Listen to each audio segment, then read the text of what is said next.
أعداءنا المعاندين يا لطيفا لم يزل بنا فيما نزل إنك لطيف لم تزل بنا والحمد والمسلمين دام سرمدا ودائما مؤبدا وليس يحصى عددا لله رب العالمين يا لطيفا لم يزل بنا فيما نزل إنك لطيف لم تزل بنا والمسلمين سبحان من نزه وجل بر الأمان والوجل قضى لكل من أجل من سائر الخلق أجمعين يا لطيفا لم يزل بنا فيما نزل إنك لطيف لم تزل بنا والمسلمين نسألك رفع الوباء والأذى والبلاء وشر كل مبتلى وكيد كل الظالمين يا لطيفا لم يزل بنا فيما نزل إنك لطيف لم تزل بنا والمسلمين بسر طه المتبع على السبع الأولى والآل أرباب العبا وصحبه المجاهدين يا لطيفا لم يزل بنا فيما نزل إنك لطيف لم تزل بنا والمسلمين والتابعين الأصفياء العابدين الأولياء الزاهدين الأتقياء المصلحين المحسنين يا لطيفا لم يزل بنا فيما نزل إنك لطيف ولم تزل بنا والمسلمين من مادي وغمير كشيخ عبد القادر من خص بسرائر بين العباد الصالحين يا لطيفا لم يزل بنا فيما نزل إنك لطيف ولم تزل بنا ثم والمسلمين الفقيه جدنا وببني ذخرنا علوينا علينا والكتب سقف مكين يا لطيفا لم يزل بنا فيما نزل إنك لطيف ولم تزل بنا وبابنه والمسلمين المختار الناذب ذي الأسرار حمل الحمى والجاري الغاض حف الظالمين يا لطيفا لم يزل بنا فيما نزل إنك لطيف ولم تزل بنا من عند روس والمسلمين فخرنا وشيخنا هدادنا وغاثنا كنزنا وهو ملاذ اللايدين يا لطيفا لم يزل بنا فيما نزل إنك لطيف ولم تزل بنا وشيخ أبو والمسلمين بكر الإمام سالم العذب الحسام ببني غسل النم العداني حبر النمي يا لطيفا لم يزل بنا فيما نزل إنك لطيف ولم تزل بنا وابن زيد والمسلمين أحمد نور كل مهتد وجعفر ذي رشد سلطان كل العارفين يا لطيفا لم يزل بنا فيما نزل إنك لطيف ولم تزل بنا بذي والمسلمين اليقين العطاس بالحسين النبراس وبالخليفة براس الغاث كانوا أجمعين يا لطيفا لم يزل بنا فيما نزل إنك لطيف ولم تزل بنا والمسلمين وبشجاع عمدتي غوثي غياثي عدتي ومنقذي من شدة البركة في القاصدين يا لطيفا لم يزل بنا فيما نزل إنك لطيف ولم تزل بنا والمسلمين وبالوجه والجمال وبالصفي والكمال ومن لهم به اتصال من آل حضر أجمعين يا لطيفا لم يزل بنا فيما نزل إنك لطيف ولم تزل بنا بشيخنا والمسلمين الحلاحل من حل في جلاجلي ومرقيات الآملي البار كتب الكاملي يا لطيفا لم يزل بنا فيما نزل إنك لطيف ولم تزل بنا والعيد روس والمسلمين ذاكري في كل حال شاكر ومستقيم صابر حاوي خصال المهتدين يا لطيفا لم يزل بنا فيما نزل إنك لطيف ولم تزل بنا وابن والمسلمين سميد المستهر الكتب سيدنا عمر ثم الصفي بار الدرر الكتب الدعاة الناصحين يا لطيفا لم يزل بنا فيما نزل إنك لطيف ولم تزل بنا بسر والمسلمين حامل بن رومان وبالحسن ذاك الأبر ومن إذا يدعى حضر لمن يناديه يعين يا لطيفا لم يزل بنا فيما نزل إنك لطيف ولم تزل بنا والمسلمين وبالولي بجل حب النور لآل الله بالنصيب جاه كل شن وهب لنا حسن اليقين يا لطيفا لم يزل بنا فيما نزل إنك لطيف ولم تزل بنا لمن والمسلمين بهذا الأرض حل شيخ سيدنا الأجل يسر لنا كل الأمل والطوبنا والمسلمين يا لطيفا لم يزل بنا فيما نزل إنك لطيف ولم تزل بنا بسر شيخ والمسلمين الجفري أجلنا باليسر والفضل ثم النصر آمين رب العالمين يا لطيفا لم يزل بنا فيما نزل إنك لطيف ولم تزل بنا وعدرة والمسلمين البر الكرام خص سيدنا الإمام عبد الله لا للمقام المخرج أجمعين يا لطيفا لم يزل بنا فيما نزل إنك لطيف ولم تزل زللت بنا وكل والمسلمين من في قدرنا من كل بر محسنا وسائنا استغفر لنا نسر حسن مع الحسين يا لطيفا لم يزل بنا فيما نزل إنك لطيف لم تزل بنا والمسلمين وبالعمودي الإمام وأولاد الجر الكرام من حوادك المقام من كل قيد من مكين يا لطيفا لم يزل بنا فيما نزل إنك لطيف لم تزل بنا بحضرة والمسلمين القوم الليوس وعدها يوم الثالوث بأن دفنن المغث من هنة قاصدين يا لطيفا لم يزل بنا فيما نزل إنك لطيف لم تزل بنا الشيخ ذي والمسلمين حزن لا وردها في عواد لا مرسومه بين الملا في الوقت شيخ العارفين يا لطيفا لم يزل بنا فيما نزل إنك لطيف لم تزل هم في الغابة آمين يا الله. ولا تبلغهم مراد آمين يا الله. ونارهم تصبح رماد آمين يا بك الله. فيا عين صاد آمين يا الله. بالحال ولوا خائفين آمين يا الله. وشر كل ماكر آمين يا الله. وخائن وغادر آمين يا الله. وعين وساحر آمين يا الله. وشر كل المؤمنين آمين يا الله. معتد وغاصب آمين يا الله. ومفتر وكاذب آمين يا الله. وفاجر وعائب آمين يا الله. وحاسد وشاب آمين يا الله. يا ربنا يا ربنا آمين يا الله. يا ذا البهاء وذا السلام آمين يا الله. وذا العطاء وذا الغنى آمين يا الله. أنت مجيب السائل آمين يا الله. يسر لنا أمورنا آمين يا الله. واشرح لنا صدورنا آمين يا الله. ويسر لنا عيوبنا آمين يا الله. وأنت بسترك آمين يا الله. واغفر لنا ذنوبنا آمين يا الله. وكل ذنب عندنا آمين يا الله. واطلب بتوبة لنا آمين يا الله. أنت حبيب آمين التائبين يا الله. بجاه سيدنا الرسول آمين يا الله. والحسنين والبتول آمين يا الله. والمرتضى بالفحول آمين يا الله. بجاه جبريل آمين يا الله. ثم الصلاة والسلام آمين يا الله. على النبي خير الأنام آمين يا الله. وآله الغر الكرام آمين يا الله. وصحبه آمين يا والتابعين. الله. أعوذ بالله من الشيطان الرجيم. بسم الله الرحمن الرحيم. إن الذين سبقت لهم منا الحسنى أولئك عنها مبعدون لا يسمعون حسيسها وهم فيما اشتهت أنفسهم خالدون لا يحزنهم الفزع الأكبر وتتلقاهم الملائكة هذا يومكم الذي كنتم توعدون يوم نطوي السماء كطي سجل للكتب كما بدأنا أول خلق نعيده وعدا علينا إنا كنا فاعلين ولقد كتبنا في الزبور من بعد الذكر أن الأرض يرثها عبادي الصالحون إن في هذا لبلاغا لقوم عابدين وما أرسلناك إلا رحمة للعالمين قل إنما يوحى إلي أنما إلهكم إله واحد فهل أنتم مسلمون فإن تولوا فقل آذنتكم على سواء وإن أدري أقريب عن بعيد ما توعدون إنه يعلم الجهر من القول ويعلم ما تكتمون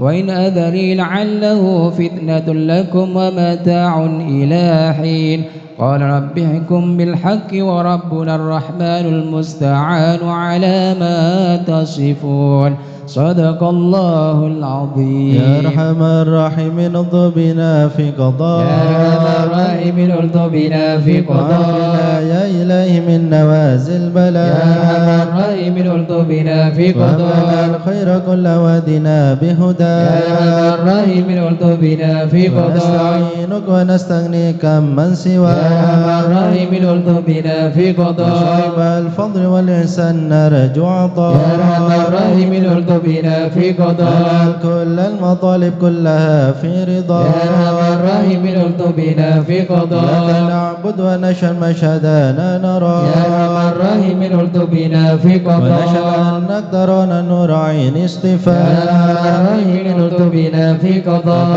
شواهن مشاهن من يوالي ولا يا أرحم الراحمين الطف بنا في ومن قضاء على سنة الهدي يراعي رعايا يا أرحم الراحمين الطف بنا في ومن قضاء قرأ للقرآن روى بحق نبا يا أرحم الراحمين الطف بنا في قضاء إليك تحقق أن هذا حكى يا أرحم الراحمين الطف بنا في وصار قضاء قلبه وقلمهم تلا من يا صفا أرحم الراحمين الطف بنا في بالفضل قضاء والعلم والتعظيم يا الحسن يا أرحم الراحمين الطف بنا في قضاء من كان حظ منك وافر هنا يا أرحم الراحمين الطف بنا في قضاء بسالك العلم جاء الله من قدر يا أرحم الراحمين الطف بنا في قضاء وأنقذه العناية حيث جئت يا وجاء أرحم الراحمين الطف بنا في قضاء يسعى بمجيبك صار سمع دعاء يا أرحم الراحمين الطف بنا في إنت قضاء إليك وخيم حط ساحفنا يا أرحم الراحمين الطف بنا في قضاء الهنا والمنى والباس شئت يا وشاء أرحم الراحمين الطف بنا في يا قضاء رب هب لي في رجاء من يا رجاء أرحم الراحمين الطف بنا في قضاء دعائي وقربني مع من يا دعا أرحم الراحمين الطف بنا في أنت قضاء حسبي وعوني فاشفني يا بشفاء أرحم الراحمين الطف بنا في قلبي قضاء وقلبي والمسن لباس يا الضياء أرحم الراحمين الطف بنا في وغذي قضاء روحي بذكري واحمني يا بحماء أرحم الراحمين الطف بنا في قضاء وحبيبك لي وحبب لي محبتك يا أرحم الراحمين الطف بنا في أستغفر قضاء الله غفرانك لمن قد عصى يا أرحم الراحمين الطف بنا في قضاء يقيني وثبني ثبات يا أولياء أرحم الراحمين الطف بنا في والحمد قضاء لله واختمها بطابع يا هدى أرحم الراحمين الطف بنا في صلى قضاء ربي وسلم ما نزل يا مسلما أرحم الراحمين الطف بنا في على قضاء النبي المصطفى المحمود خان من يا أرحم بيا الراحمين الطف بنا في على قضاء الحياة الذي يحيا به من يا أرحم حياة الراحمين الطف بنا في والآل قضاء وصحبه والحقنا باسم يا اسميا أرحم الراحمين الطف بنا في يا قضاء من الخائف نجنا مما يا نخاف من الخائف نجنا مما نخاف يا ولي الصالحين كن موالينا يا من وكاف الخائف نجنا مما يا نخاف جليس الذاكرين اهدنا سبل يا من العفاف الخائف نجنا مما يا نخاف مجيب السائلين ربنا واغفر وعاف يا من الخائف نجنا مما نخاف نستعينك يا معين شفها عسى يا من شفاء الخائف نجنا مما هب لنا نخاف فتحا مبينا بالنصر يا من مواف الخائف نجنا مما واغفر شر نخاف المؤذين كفهم عنا يا من كفاف الخائف نجنا مما ونكد نخاف الظالمين هدهم حتى يا من التلاف الخائف نجنا مما شر نخاف فيهم مبين منهم فيهم يا من مضاف الخائف نجنا مما خاسرين نخاف مذبلين ذهبوا بالانصراف يا من الخائف نجنا مما نخاف مرتدين هالكين في شفاجر في يا من الهيام الخائف نجنا مما والطغاة نخاف الباغين فيهم يا خير يا من كاف الخائف نجنا مما نخاف حسبنا الله المعين هو لا يا من خلاف الخائف نجنا مما وكفى نخاف المتوكلين كل شر من يا من مخاف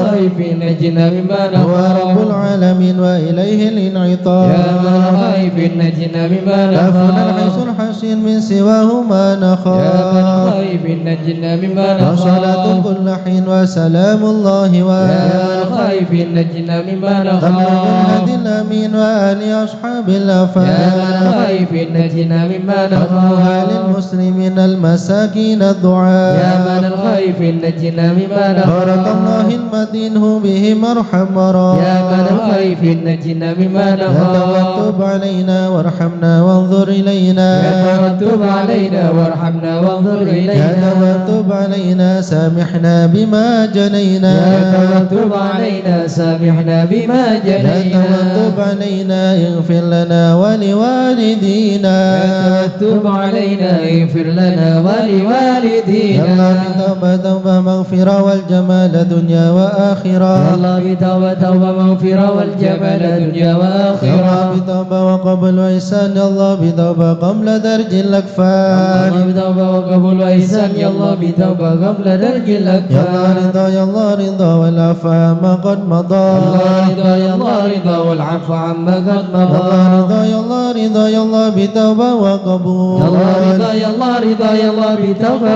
أستغفر الله وقبول أستغفر الله أستغفر الله ونتوب إلى الله استغفر الله استغفر الله استغفر الله ونتوب إلى أستغفر الله رب الله البرايا أستغفر الله من الخطايا استغفر الله رب البرايا استغفر الله من يا الخطايا فرج الهم يا كاشف الغم يا من لعبده يغفر ويرحم يا فرج الهم يا كاشف الغم يا من لعبده يغفر يا ويرحم رب سألك بحق ذاتك اغفر لنا ولوالدينا يا رب سالك بحق ذاتك اغفر لنا ولوالدينا لا إله إلا الله لا إله إلا الله لا إله إلا الله من الله نرجو الغفران لا إله إلا الله لا إله إلا الله لا إله إلا الله من الله نرجو يا حنان الغفران يا منان يا قديم الإحسان بحر جودك مليان جد لنا بالغفران لا إله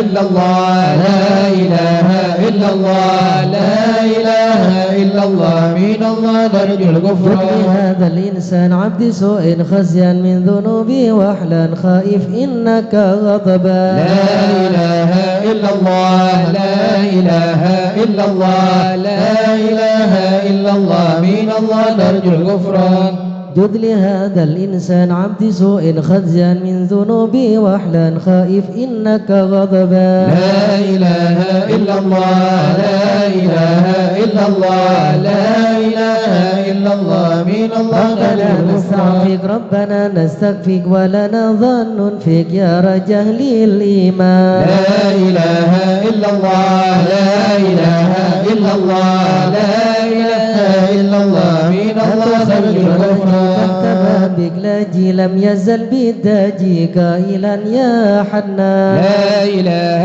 إلا الله لا إله إلا الله لا إله إلا الله من الله نرجو بعظيم الغفران الأسماء والصفات الحسنى والملائكة جمع وبجاه القرآن لا إله إلا الله لا إله إلا الله لا إله إلا الله من الله نرجو بالنبي الغفران الأمي وخديجة أمي والبتول الختم سيدات النسوان لا إله إلا الله لا إله إلا الله لا إله إلا الله من الله نرجو إن الغفران بينا الجا من أبينا آدم بنوح الأكدام خليل الرحمن لا إله إلا الله لا إله إلا الله لا إله إلا الله من الله نرجو الغفران بالنبي ابن مريم وبهود الأكرم وبهادون العم والنبي ابن عمران لا إله إلا الله لا إله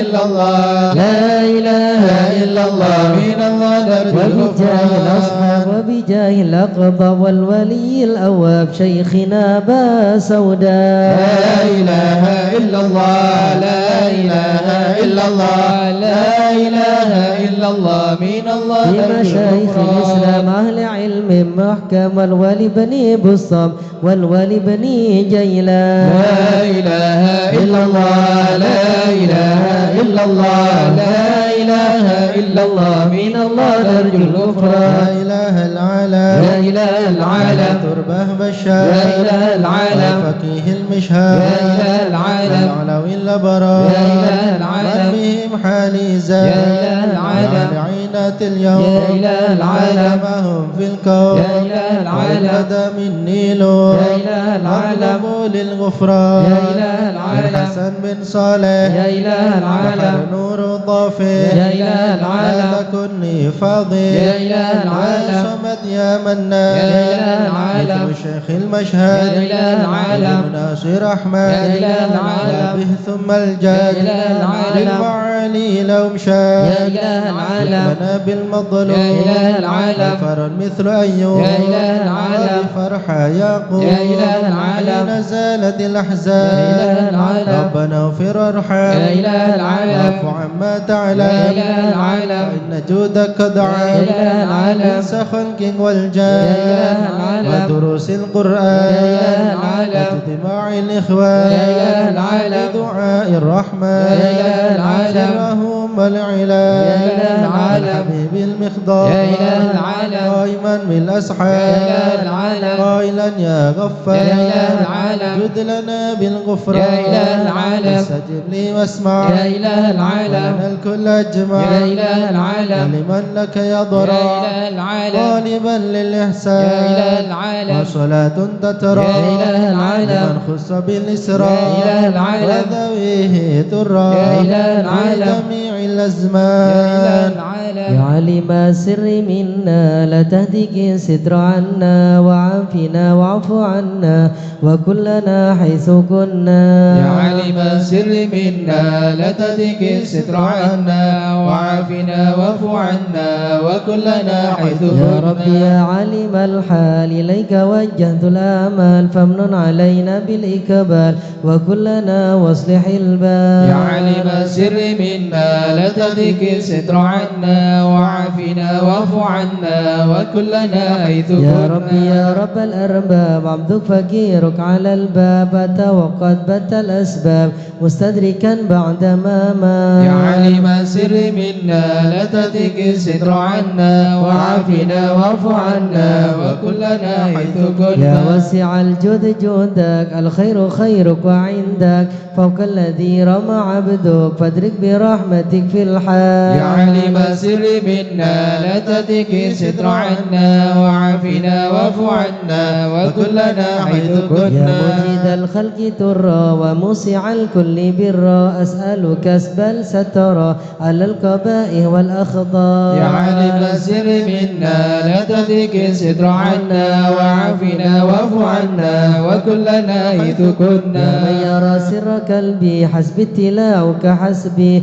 فمو بعفوك ذنبي واصلح قصودي والأعمال يا عالم السر منا لا تهدك الستر عنا وعافنا واعف عنا وكلنا حيث ربي كنا عليك اعتمادي كما إليك استنادي صدقا وأقصى مرادي رضاك الدائم الحال يا عالم السر منا لا تهدك الستر عنا وعافنا واعف عنا وكلنا حيث يا كنا ربي يا ربي إني أسألك العفو عني ولم يخفك ظني يا ملك الملك يا يا واد عالم السر منا لا تهدك الستر عنا وعافنا واعف عنا وكلنا حيث أشكو إليك كنا وأبكي من شؤم ظلمي وإفكي وسوء فعلي وتركي والشهوة الكل والقار يا عالم السر منا لا تهدك الستر عنا وعافنا واعف عنا وكلنا حيث وحب كنا الدنيا ذميمة من كل خير عقيمة فيها البلايا مقيمة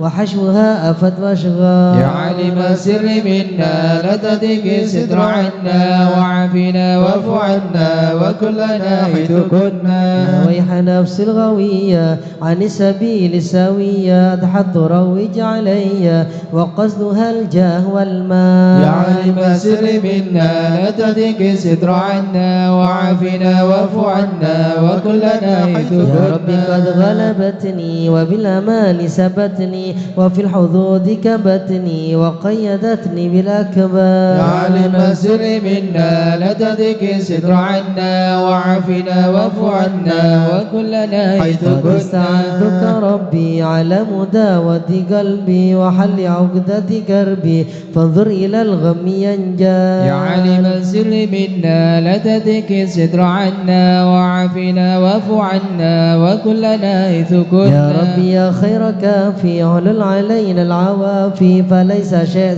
مخافي عليك تفصيل والجمال. يا عالم السر منا لا تتك الستر عنا وعافنا واعف عنا وكلنا حيث كنا. لا إله إلا الله لا إله إلا الله. يا ربي عبدك ببابك لا إله إلا الله. وشالي مع ذبك لا إله إلا الله. ويرتجي لثوابك لا إله إلا الله. وغيث رحمة هطال لا إله إلا الله. وقد أتاك بعذره لا إله إلا الله. وبانكسار وفكره لا إله إلا الله. واحسن بيسرك عسري لا إله إلا الله. بمخد جودك والإفضال لا إله إلا الله. ممنون عليه بتوبة لا إله إلا الله. تصل من كل حوبة لا إله إلا الله. واعصمه من شر أوبة لا إله إلا الله. لكل من هو قد حال لا إله إلا الله. فأنت مولى الموالي لا إله إلا الله. المنفرد بالكمال لا إله إلا الله. وبالعلا والتعلي لا إله إلا الله. على وضع ضرب الأمثال لا إله إلا الله. جود وفضل وبرك لا إله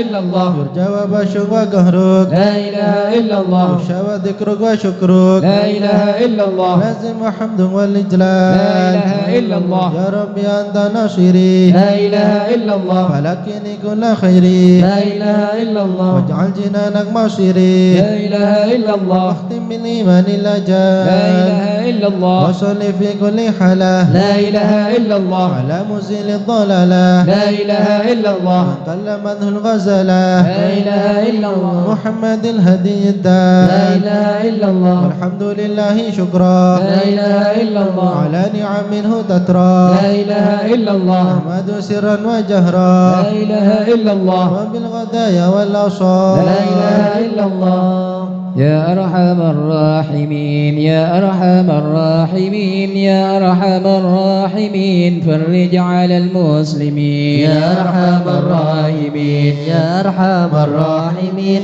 يا أرحم الراحمين فرج على يا ربنا المسلمين.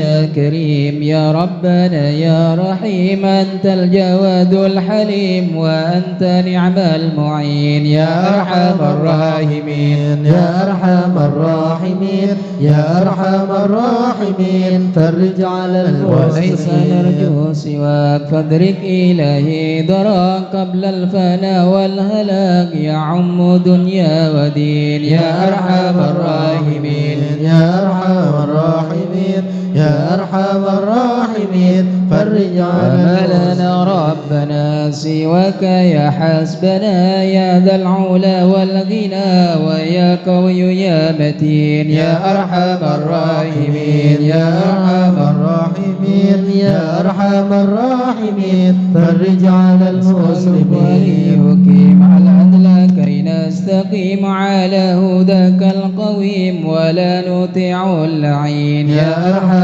الراحمين يا أرحم الراحمين يا أرحم الراحمين فرج على ربنا يا المسلمين. مجيب أنت السميع الكريم ضاق الواسع الرحيم فانظر إلى المؤمنين يا أرحم الراحمين يا أرحم الراحمين يا أرحم الراحمين فرج على المسلمين تزيل العنا عنا وتذني المنى منا وكل الهنا نعطاه في كل حين يا أرحم الراحمين يا أرحم الراحمين يا أرحم الراحمين فرج على في جاه المسلمين الجدود وليقيم الحدود فينا ويكفي الحسود ويدفع الظالمين يا أرحم الراحمين يا أرحم الراحمين يا أرحم الراحمين فرج على يزيل المسلمين المنكرات يقيم للصلوات يعمر بالصالحات محب للصالحين يا أرحم الراحمين يا أرحم الراحمين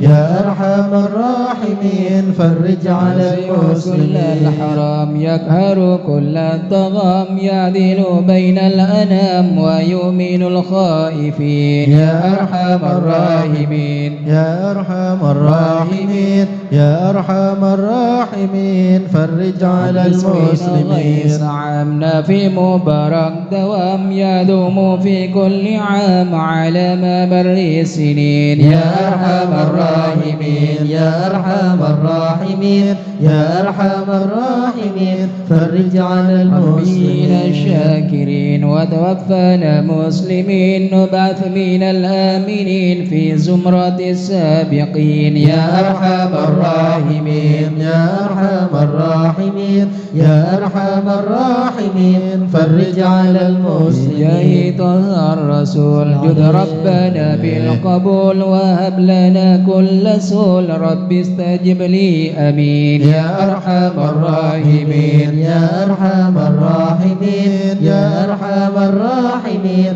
فرج على المسلمين ربي جزيل وكل فكرك جميل وفيك آملنا طويل فجد على الطامعين يا أرحم الراحمين يا أرحم الراحمين يا أرحم الراحمين فرج على المسلمين من فعل ما لا يطاق فمن بفك الغلاك لمن بذنبه رهين يا أرحم الراحمين يا أرحم الراحمين يا أرحم الراحمين فرج على واغفر المسلمين لكل الذنوب واستر لكل العيوب واكشف لكل الكروب واكفي هذا المؤذين يا أرحم الراحمين يا أرحم الراحمين يا أرحم الراحمين فرج على بأحسن المسلمين ختام إذا دان الانصرام وحان حين الحمام وزاد رشح الجبين يا أرحم الراحمين يا أرحم الراحمين يا أرحم الراحمين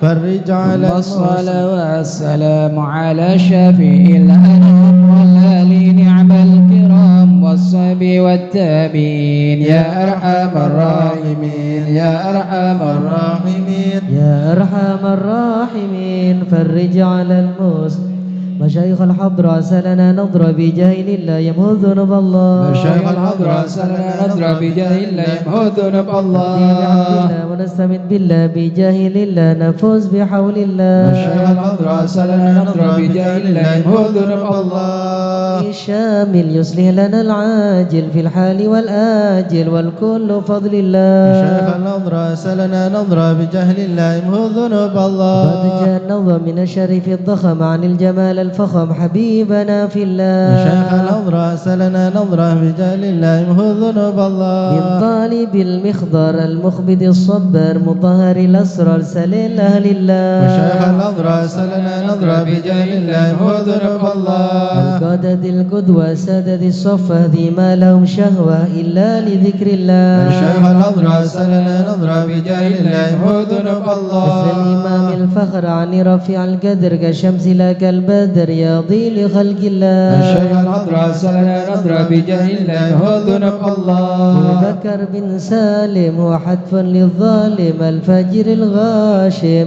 يهليك بأمر الله شيخ النظرة سلنا نظرة بجهل الله يمهو ذنوب الله وينجي الغارق إن كان به واسق يلهكه بالسابق هذا بفضل الله شيخ النظرة سلنا نظرة بجهل الله يمهو ذنوب الله لما تراه العبد فحشد من نجد وقال لعل السعد يأتي بجود الله شيخ النظرة سلنا نظرة بجهل الله يمهو ذنوب الله العبد دلجاني كثير عصياني كثير طغياني كم خالف أمر الله شيخ النظرة سلنا نظرة بجهل الله يمهو ذنوب الله سابحك الكامن الحق بهم في اليوم ما جرى من لام يغفر بجاه الله شيخ النظرة سلنا نظرة بجهل الله يمهو ذنوب الله لأنه حائر وقلبه طائر ولا له ناصر إلا عباد الله شيخ النظرة سلنا نظرة بجهل الله يمهو ذنوب كسدت الله غارة في الحال بدارة ما في الكبد مارة الله الله الله شيخ النظرة سلنا نظرة بجهل الله يمهو ذنوب قوموا الله معي قوما وقت الذي روما كله مدى نوما يجي بعون الله الشيخ نضرة سلنا نضرة بجاه الله امحو ذنوب الله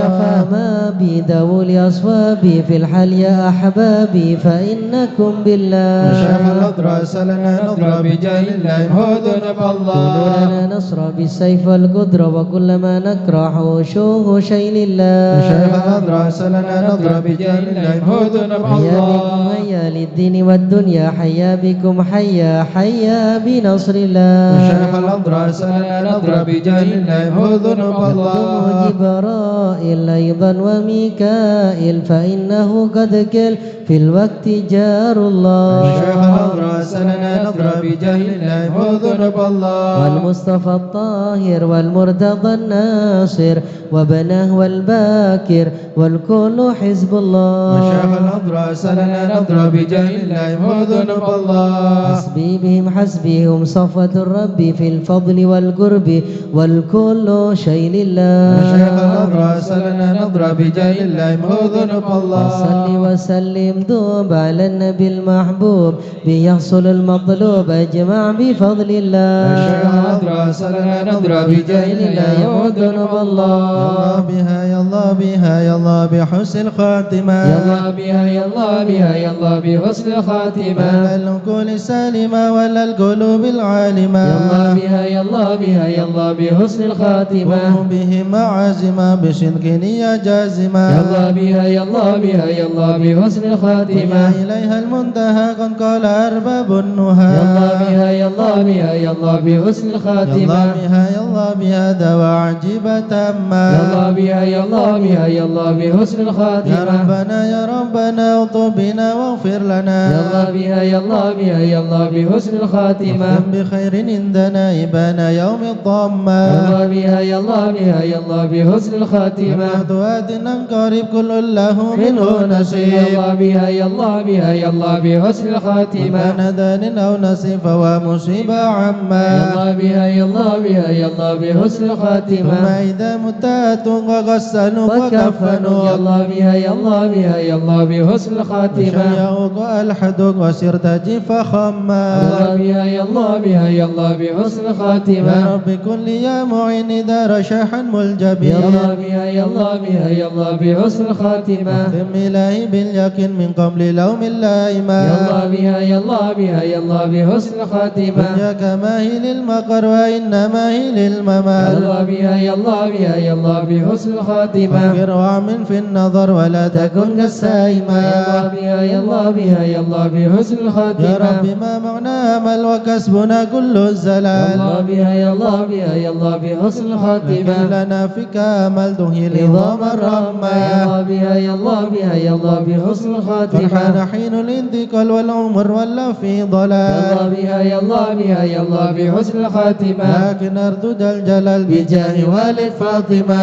يلا بها يلا بها يلا بحسن الخاتمة بجاه والد فاطمة ابن بحسن الخاتمة يلا بها يلا بها يلا بحسن الخاتمة بجاه والد فاطمة أمن بحسن الخاتمة يلا بها يلا بها يلا بحسن الخاتمة بجاه والد فاطمة أمن بحسن الخاتمة يلا بها يلا بها يلا بحسن الخاتمة القبول.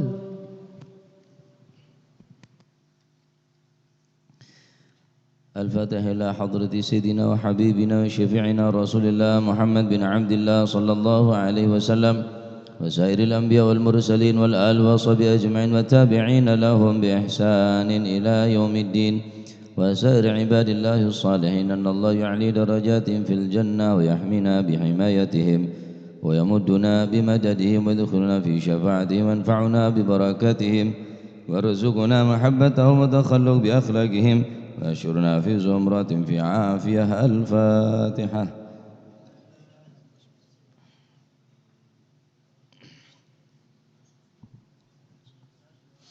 الفاتحة روحي سيدنا الإمام مهاجر إلى الله أحمد بن عيسى وسيدنا علي بن علي خالع قاسم وسيدنا الفقيه المقدم محمد بن علي بعلوي وسيدنا علي بالفقيه وإخواني وسيدنا علي وعم الفقيه وابن أحمد وسادتنا علي وعلوي بالفقيه وعلي وعبد الله بن علي بالفقيه وسيدنا محمد مولى الدويله وشيخ عبد الرحمن سقا وأولاده، وشيخ أبو بكر السكران، وشيخ عمر المخضار وإخوانهما، وشيخ عبد الله العدروس وأولاده أبي بكر عدن وإخوانه، وشيخ علي بن محمد بن أبي بكر وابن عبد الرحمن بن علي بن أحمد بن شهاب الدين، والشيخين محمد جمل الليل محمد مولى عديد، وسيدنا أبو بكر بن عبد الله باشميله، وسيدنا محمد بن عبد الله، وشيخ أبو بكر بن سالم، وأخي عقيل بن سالم، وسيدنا عمر العطاس، وشيخ علي بن عبد الله براس، والحبيب عبد الله الحداد، والحبيب أحمد بن الهبشي، والحبيب عمر البر، والحبيب عبد الرحمن بن عبد الله بن الفقيه، والحبيب حامد بن عمر، وسيدنا الحبيب عبد الله بن حسين بن طاهر وأخيه طاهر، وسيدنا أحمد بن محمد المخضار، وسيدنا أبو بكر بن عبد الله العطاس، وسيدنا أبي محمد الهبشي، والحبيب عبد الله بن عبنش عدروس، والحبيب أحمد بن عدروس العدروس، والحبيب عبد الرحمن المشهور وابن علي وابن عبد الله بن علي المشهور، والحبيب سالم بن حفيظ، والحبيب محمد بن سالم بن حفيظ، والحبيب عبد الله بن عمر الشاطري، والحبيب مهدي، والحبيب سالم، والحبيب حسن، والحبيب سالم الشاطري، والحبيب علي بن محمد بن عبد الله بن شهاب الدين، ثم إلى روحي الحبيب جعفر بن شيخ السقا، والحبيب عبد القادر بن سقا، والحبيب علي بن سقا والسقا، والحبيب عبد الله بن عبد القادر بن محمد بن الفقيه، والحبيب عبد الله الحداد، الحبيب صالح صحامي تنق، والحبيب محمد الهدر بيضاء، الحبيب محمد الهدر بنيوان، والحبيب هادي بن شبكر بن سالم، ثم إلى روحي الحبيب وابن محمد بن علي جمع سادة علي بعلبي، وسيد سعيد العمودي، وسيد سالم بن فضل بفضل، وشيخ علي بن محمد الخطيب، وشيخ سعد بن علي مذهب، وشيخ عبد الله بن أحمد بن سودان، ثم إلى روحي صيب هذا المقام الجد عبد الله وزوجته الوالد أحمد خليل وإخوانه، وأشم الحاضر الجميع، ووالدينا وأولادنا وأهلنا ومشيخنا ومعلمنا وكاتب الحضرة ووالديه وجميع المسلمين، أن الله يعلي درجات في الجنة، يغفر لهم يرحمهم ويسلم الجنة. الفاتحة.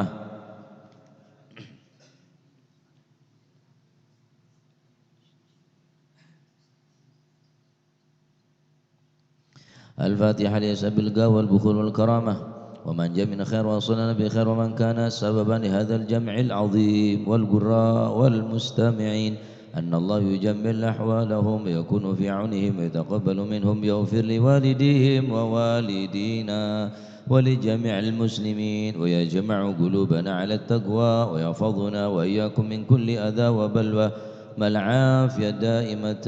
مها الفاتحة.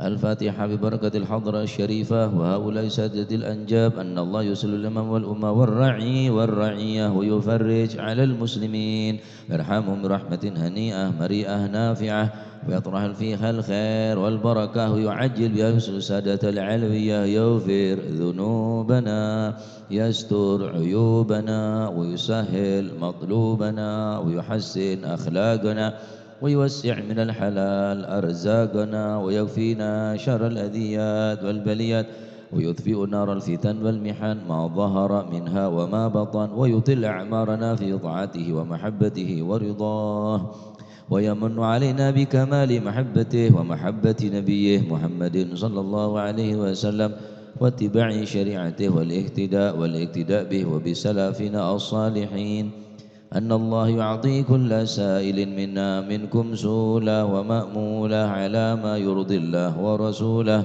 ويهب لنا كل خير، ويعاملنا معاملة أهل الخير، ويعم ببركة الحضر على المسلمين أجمعين، ويتقبله منا ويقبلنا على ما فينا، ويمن على الجميع بكمال حسن السابقة وحسن الخاتمة عند الموت في خير ولطف وعافية، إلى حضرة النبي محمد صلى الله عليه وسلم. الفاتحة.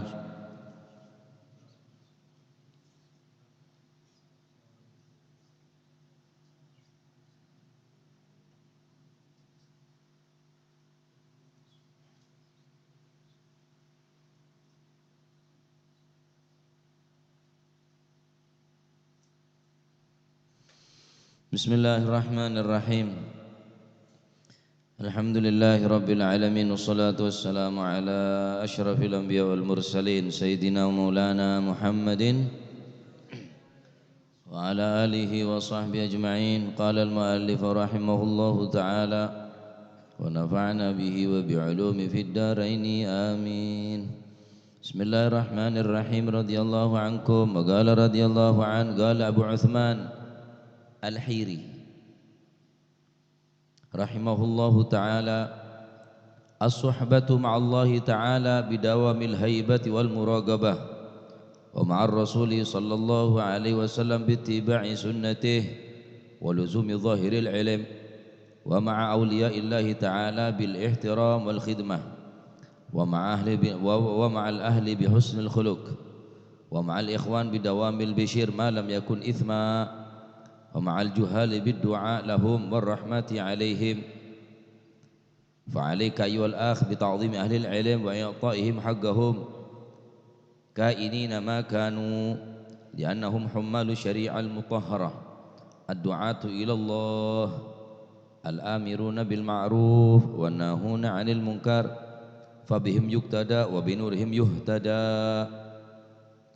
قال الله تعالى يرفع الله الذين آمنوا منكم والذين أوتوا العلم درجات وقال رسول الله صلى الله عليه وآله وصحبه وسلم ليس من أمتي من لم يجل كبيرنا ويرحم صغيرنا ويعرف li'alimina haqqahu ila akhir ma qala radhiyallahu anhu wa ardhah.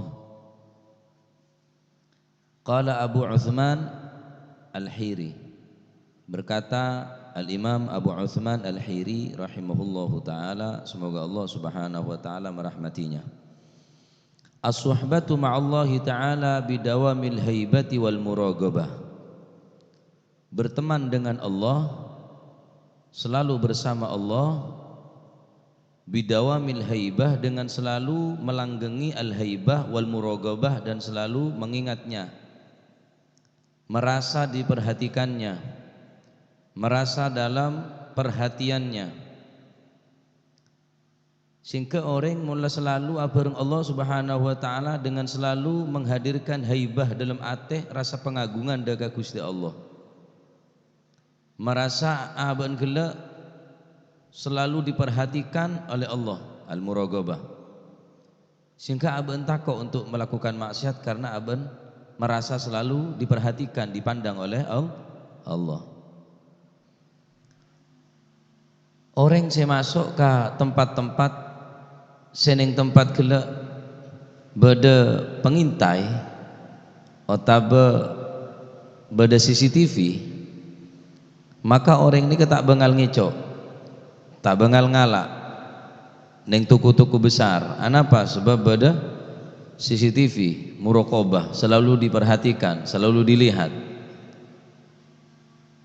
Mak tak bengal ngecok, oh iya mau ngecok temo, sebab ada CCTV. Lah Allah subhanahu wa ta'ala benar hanya sekedar CCTV tapi segala sisi, atas bawah, kanan kiri ada budi, selalu dipandang oleh Allah subhanahu wa ta'ala. Nah, nikah harus dihadirkan selalu dalam ateh kaulaban panjenengan, sehingga ketika melakukan ketaatan dia penuh dengan pengagungan haibah.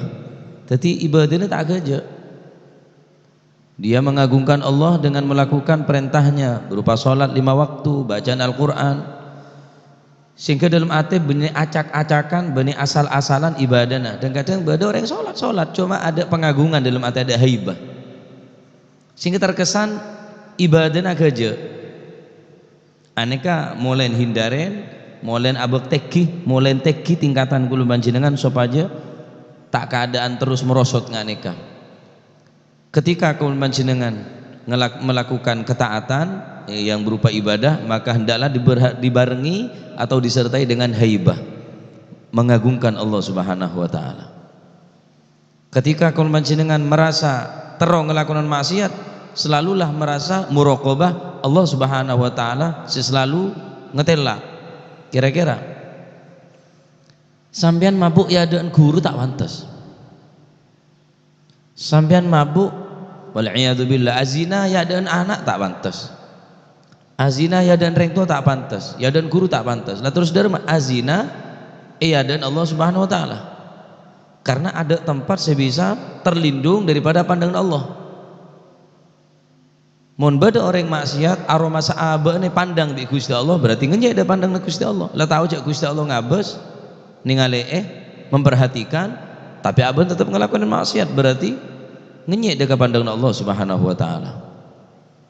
Tapi mun beda orang ngelakuin maksiat mempunyai keyakinan bahwa Allah Subhanahu wa taala tak tahu, tak ngerti lah kaben, ya berarti murtad. Ngelangake dek sifat alimah sifat pengetahuan Gusti Allah. Tapi ada jalan untuk meninggalkan ketaatan dek Allah karena setuju jika dintu ampun perintah ben tak ada alasan untuk melakukan kemaksiatan karena tak ada tempat terlepas daripada pandangan Allah Subhanahu wa taala. Ini adalah bidawamil haibah wal muraqabah. Ibadah seberapa benar-benar saya nilai benar ibadah sampean. Seberapa kaum panjenengan bisa mengagungkan Allah Subhanahu wa taala dengan ibadah nika. Nah, ninggal untuk melakukan maksiat, muraqabah Allah Subhanahu wa taala selalu hadir, selalu bedah. Maka ada jalan untuk maksiat dekat Allah Subhanahu wa taala. Wa ma'ar Rasuli sallallahu alaihi wasallam bittiba'i sunnatihi wa luzumi zahiril ilm. Montro selalu abareng bi Gusti Kanjeng Nabi, suhbah abareng bi Rasulullah sallallahu alaihi wasallam, carana bittiba'i sunnati wa luzumi zahiril ilm. Orang kelak selalu ittiba' dekat sunnah-sunnah Kanjeng Nabi ben melazimi daripada zahir ilmu. Artinya ada mak ilmu saya wajib nih kayak lagu nih ayaji terus nyari ilmu tahu saya ilmu saya batin ruwet bener nambahin takut ke pengiran tambah bengal lagi sampean mun ilmu saya macam-macam. Zahiril ilm bela wudu, salat, baca Quran, ilmu saya zahir, ilmu saya takut ada ke Gusti Allah. Tahu saya ilmu kebatinan dua orang cara ngetelak pangeran wah sekejap iya segila. Tahu saya ilmu macam-macam, ilmu saya zahir bebon sekadima ilmu kela saya bisa mengenal dekat Gusti Allah malah kenal bisa takut dekat Gusti. Seandainya kulit sampai neka oneng situng siapa tahu Gusti Allah situng tahu saya pan berman saya patah situng siapa tahu Gusti Allah saya ketahui. Bon sifat Gusti Allah Subhanahu wa taala dari wujud kidam bako sampai akhir, mukhalafatul hawadith, qiyamuhu bi nafsi sampai akhir. Bener yang situng sifat. Dari sifat pertama sampai akhir SMP bi Gusti Allah situng sifat. Sifat apa aja? Al hayyu, sifat odi. Mun ada odi ada wujud. Ada odi ada kidam. Ada odi ada bako. Ada sifat al-hayyu, maka sifat al-hayyu adalah sekian banyak sifat Allah Subhanahu wa taala tersimpan ning situng sifat al-hayyu. Mula orang kena paham cak Gusti Allah ni kekal abadi selama-lamanya. Al-hayyu al-qayyum. Wujud kidam orang situng me kenal cukup lah kang kuwi takut dekat Allah Subhanahu wa taala. Kuwi sampean tak kenal apa. Singkar rasa takut ni ka ontur nyorot beja apa takut beja apa bengal cek saking kenal situng siapa tak Gusti Allah cukup kang kuwi takut dekat Gusti Allah. Orang takut apa polan kereng takut cek saking tak tahu cek kereng tak kira takut. Orang kira tok ada orang kira norot apa lampe cek saking tak tahu cek lampe tak kira tok tak kira norot. Nah, untuk mengenali sifat Gusti Allah Subhanahu wa taala mun sampai kapi wah tambah hebat situng cukup untuk mentakut dekat Allah Subhanahu wa taala. Nah, mun beda orang tur abareng Gusti Allah dua bidawamil haibah wal muraqabah. Selalu dalam arti kala untuk melakukan ibadah ketaatan dengan haibah penuh rasa pengagungan.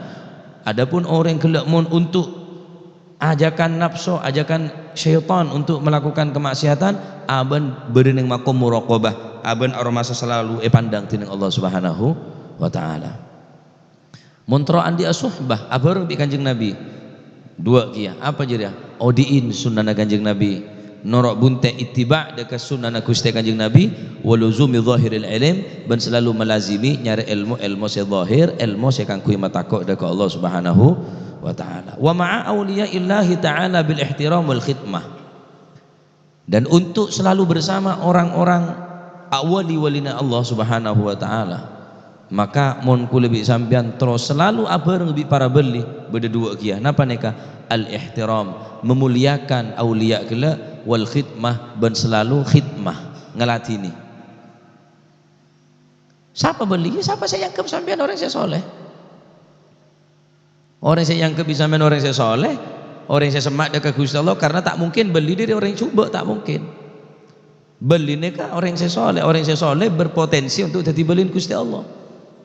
Ihtiram, amul jaki dekat orang yang saya soleh, amul jaki dekat orang yang saya terkenal beli. Wal khidmah, selalu ngelatini de orang yang saya soleh, ngelatini de orang yang saya semak dekat Allah Subhanahu wa taala. Neka pun sampean bekal depak dekat maqam as-suhbah, bekal bareng. Tak harus pada sampean ilmu. Tak harus pada sampean ibadah, sampean kuliah sampean teropa ada bi ibadah Habib Ja'far bin Syekhon. Oh, mustahil. Teropa ada bareng amal ibadah ni Hamid Pasuruan, tak boleh dipotongan. Potongan pas-pasan bola. Ialah cukup fardu je lah. Salat 5 waktuna pas sebulan Ramadan, tandi amal sunnah selain karo amal tok lah. Tapi bisa mudawamah, bisa depak deke suhbah abareng. Bisa abareng bi beli je dak remacaran. Ihtiram amul jaki. Mula tak di rasa penghormatan amul jaki deke belin Gusti Allah, berarti orang yang terhalang daripada barokana para beli.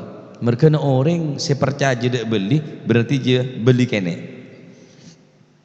Orang sepercaya dak beli, berarti nika beli, artinya beli kene. Ki bisa jadi orang nika jadi beli. Tapi mula orang ni kalau tak percaya juga beli, aduh beli apa? Beli siapa beli? Wali-wali dia saya. Beli apa? Di mana beli dia? Beda orang tak percaya juga beli ni ke beda. Beli je tak ada apa beli je, apa beli je dia?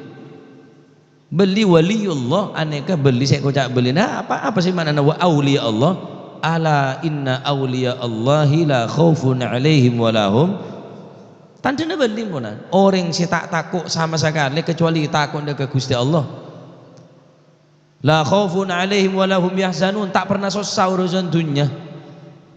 Tak susah hormat orang, tak susah cacat orang. Selalu nyari ridhon Gusti Allah, tak nyari ridhon manusia. Ini ketandanya beli. La khaufun alaihim walahum. Jarang kata-kata beli beda kok dengan Al-Quran kok. Inna waliyallah beda. Inna awliya Allahi la khaufun alaihim walahum yahzanun beda. Tadi ku lebih sampean mun la orang ni terkenal beli serak abai empon tugas kulit sampean hormat odi otabematena beli nega hormati muntro olehna apa suhbah muntro abareng harus pada amalah tak kira pada dari lima pada muntro bareng bi para beli harus persis, tak bisa persis pak, tak kira. Dengan cara dua ini kadar ihtiram memuliakan, wal khidmah ngelatini. Beli ngelat ada nerosaki apa kebiasaan beli kala dakwana menyebarkan ilmuna, ini termasuk membantu daripada ngelatinin beli-beliin Gusti Allah. Nah, wa ma'al ahli bi husnil khuluq. Ben perintah boleh kita mereka untuk selalu bersama keluarga bi husnil khuluq, kelaban bagus akhlak. Jangan sampai ning luar kulit sampean ramah, ada orang lain perhatiin, dek keluarga kereng, untuk kancah royal, ngakan apaan? Sepacan kok saya ngebos nah. Dak keluarga perhitungan, dak keluarga perhitungan, husnul khuluq.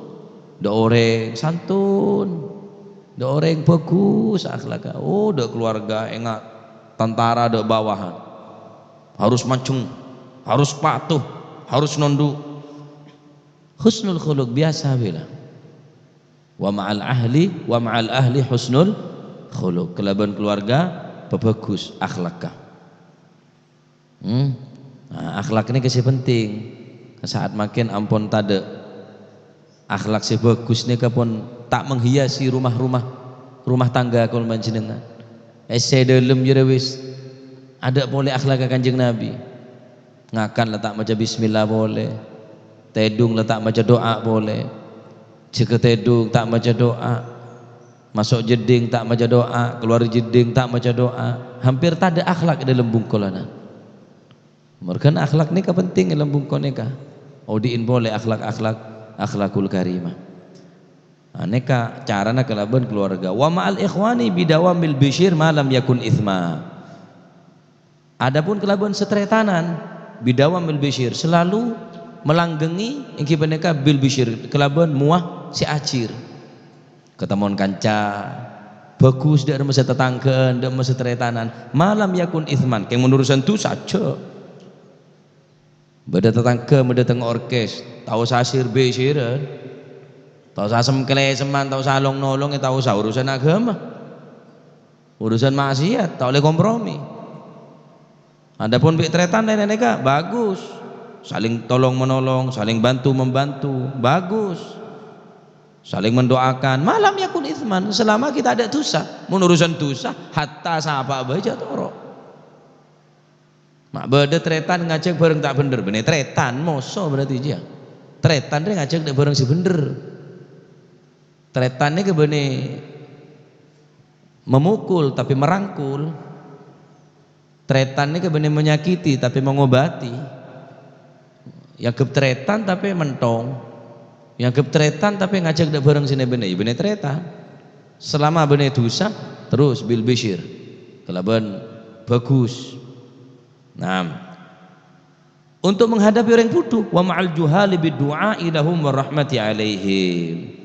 Mun ngadepi orang bodoh bidu'a ilahum kelaban ngajak kelaban ayo muntra li ilmu au ngaji bidu'ati lahum ayo hadir majelis ilmu beda pengajian edimah edisah beda pengajian edinak beda pengajian oh kok todus kok sahadiran nyongok YouTube kadalah mon cocok entar oh iya cocok engkau ada ustadzah cocok ayo gabung terus dak remah udah ya au gabung sekalian norok kada deki mun tak juduk jak beli boleh dadi ngaji dujuduan engkau ngaji je mak tambah lancar ngaji kok hajak tambah peret tak usah ngaji wis jualan hajak tambah tak pajung kok norok ngaji do orang je oh berarti ke bengkes je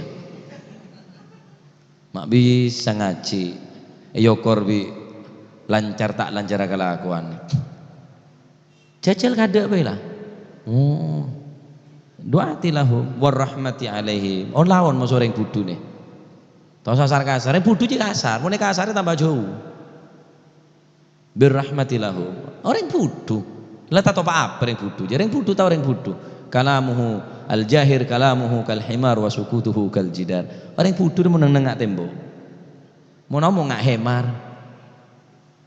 ada gunana iki belas ini kabon artinya kelaban belas dari apakah harus ngebelasi orang budu artinya mun sampean neser dari orang budu ibri ilmu malah tak kebadan budu terus karena paling kasta-kasta orang paki ningkel semate kena mau ningkel anak dalam kebadan kebuduan. Nabi Isa alaihi salam. Nabi Isa pernah tanya aki anta tubriul akmaha wal abrasa wa tuhil mauta biidznillah. Naam. Sampian bisa memberes orang keneng penyakit baros panjenengan bisa meketengal orang si tak ketengal mereka tubriul akmaha wal abras orang si tak ngetelak bisa ngetelak yo berarti Yosab bisa ketelak orang belang penyakit belang Yosab bisa beres waktu ilmauta bahkan orang mati bisa odi biidznillah kelaban kebebasan Gusti Allah Nabi Isa mereka orang Kristen sampai ngarane pangeran tapi Nabi Isa tanya lagi, apa beda penyakit setiap bisa beberes bisa biar orang tak ngetelak boros, orang belang boros, bahkan orang mati bisa odi. Penyakit apa kira-kira sampean si tak sanggup bedeng kok tak sanggup meberes dia. Penyakit apa? Penyakit buduh. Nabi Isa tak sanggup mepenter yang buduh, kecuali ngaji. Penyakit lain beberus, belang, penyakit ruah, tangan telah, empon, lumpuh, jalan berkah, bahkan mati bisa odi. Kalau situ penyakit tak bisa, penyakit buduh, masih entar ke tabib siapa ben, ropo penter tak bisa. Entar kakek lah, nyari ring penter, dak rumah sakira, ampun tak bisa, kecuali kelaban ilmu ini bisa capek kelaban ngaji esareh. Mantar muka titik ilmu semanfaat. Jadi muntro bareng Gusti Allah caran dua ingki penikah kelaban haibah wal muraqabah. Mun haibah ingki penikah kelaban mentakzim ketika melakukan taat, muraqabah selalu merasa diintai, merasa diperhatikan ketika ngelakukan maksiat singka aben takok sing ngelakunana. Muntro bareng Kanjeng Nabi odiin sunnah ben sari ilmuna abareng bi para aulia ingki kak dito kelaban ihtiram wal khidmah amul jaaki deka beli ben ngelatinin apakah perlu nabeli kelaban keluarga si husnul khuluq pebagus budi pekerti abareng tretan sekancaan ingki kelaban saya selama kita menyimpang kita bau dosa mulurusan bau dosa tau saca kancaan tau satan tretan mulurusan dosa aja lah. Wis walana a'maluna walakum a'malukum tetap tretan keng melurusan ria seporan kok sebenarnya engko tak bisa norok ke beun tak bisa gabung di beun walaupun bentang tretan karena lah abu dosa melanggar deka syariah. Nah abareng bireng butuh ajak untuk nyari ilmu belas de orang butuh kelaban cara nah paelang ke butuh nah maka berarti sampean ampun belas de orang saya butuh termuka titik ilmu semanfaat. Termoga sifat putu bisa elang dari kaul panjenengan kelaban ilmu takak sakone bisa matakok dekat Allah Subhanahu wa taala. Amin Allahumma amin. Amin Allahumma amin. Rabbana taqabbal minna innaka antas samiul alim wa tub alaina innaka antat tawwabur rahim warhamna ya arhamar rahimin waghfir lana ya khairal ghafirin warzuqna fa innaka khairur raziqin wahdina wa najjina minal qawmidh dhalimin ya awwalal awwalin wa ya akhiral akhirin wa ya dzal quwwatil matin wa ya rahimal masakin ya arhamar rahimin ya arhamar rahimin ya arhamar rahimin wa sallallahu ala sayyidina Muhammad walhamdulillah.